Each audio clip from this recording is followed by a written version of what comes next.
प्रिय बच्चों, आज प्रस्तुत है ओम प्रकाश वाल्मीकि द्वारा रचित कहानी 25 चौका 150 का सार। कृपया ध्यान से सुनिए। जिन कथा लेखकों ने प्रेमचंद व निराला के सहानुभूतिपूर्ण दलित केंद्रित साहित्य के महत्व को खारिज करते हुए स्वयं अनुभूत सत्य को वाणी देने का साहस किया, उनमें ओम प्रकाश वाल्मीकि जी का प्रमुख स्थान है। ओम प्रकाश वाल्मीकि एक सजग साहित्यकार हैं। उन्होंने अपनी कहानियों में इस तथ्य को यथार्थ रूप में उजागर किया है कि भारतीय संविधान एवं कानून भले ही लिंग, धर्म, जाति एवं वर्ण के आधार पर भेदभाव का विरोध करता है, किंतु सवर्ण जाति व समाज के लोग आज भी दैनिक जीवन में दलितों का शोषण एवं तिरस्कार करते हैं। वाल्मीकि जी अपनी कहानियों में मनुष्य समझने का संदेश देते हैं। उनकी कहानी 25 चौका 150 में भी उनके इसी प्रयास का एक महत्वपूर्ण स्थान है।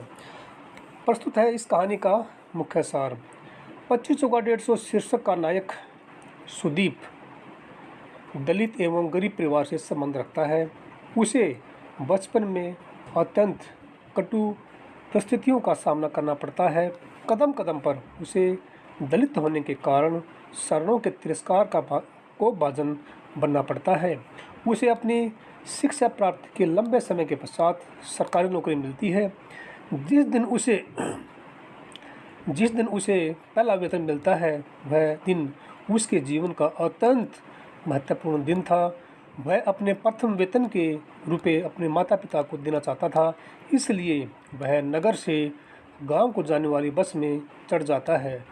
बस में बहुत भीड़ थी, जैसा कि गांव को जाने वाली हर बस में ऐसा होता है, क्योंकि गांव में एक आध बस ही जाती है। बस में चढ़ते ही वह देखता है कि बस का परिचालक ग्रामीण सवारियों के साथ अच्छा व्यवहार नहीं कर रहा था।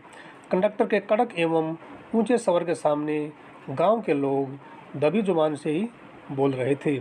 सुदीप को साधारण लोगों के प्रति ऐसा व्यवहार देखकर क्रोध आ जाता है।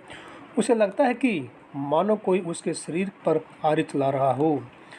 सुदीप को वह तोंदल कंडक्टर ऐसा लगा कि कोई जंगली सुअर बस की भीड़ में चढ़ आया हो। ग्रामीण यात्री अभी भी सहमा सा खड़ा था, जैसे कि उसने बस में चढ़कर कोई अपराध कर दिया हो। सुदीप बस में बैठकर अपने बचपन के दिनों की स्मृतियों में विचरण करने लगता है, विशेषकर वे स्मृतियाँ जब उसके पिताजी उसे स्कूल में दाखिल करवाने के लिए ले जाते थे। उसकी बस्ती के बच्चे उन दिनों स्कूल में नहीं जाते थे। वह अपने पिता के साथ मैले कुचैले कपड़े पहनकर स्कूल गया था। उसके पिता ने स्कूल मास्टर फूल सिंह से प्रार्थना की थी कि वह सुदीप को स्कूल में दाखिल करवा दे, ताकि वह कुछ पढ़ लिख सके। मास्टर फूल सिंह ने उसे स्कूल में दाखिला करवा दिया। उसके पिता मास्टर साहब के एहसान के नीचे दबे जा रहे थे।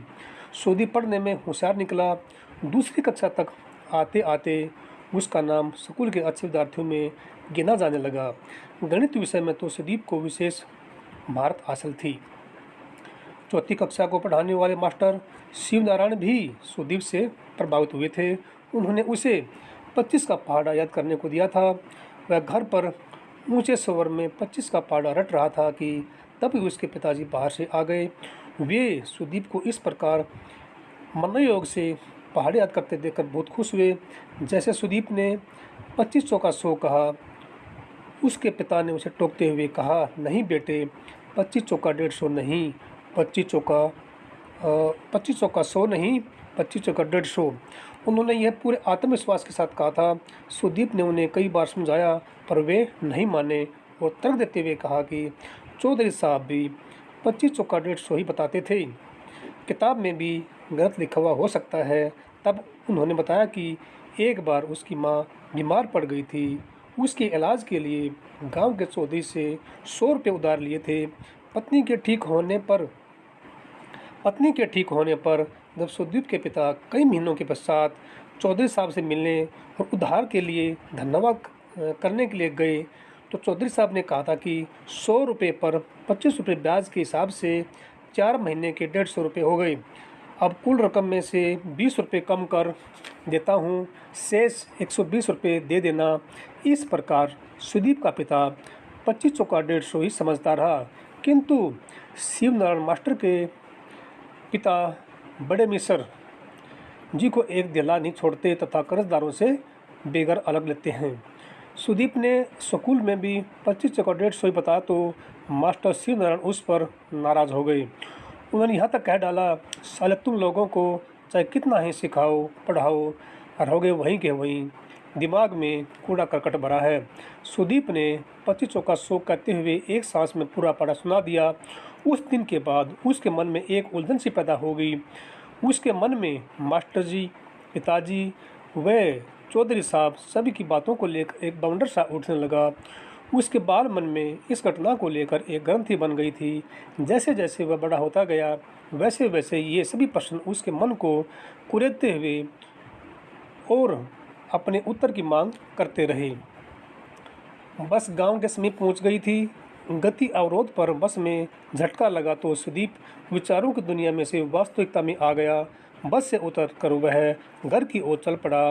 वही जानी पहचानी गलियां थी, किंतु आज उनसे अधिक आत्मीयता अनुभव हो रही थी।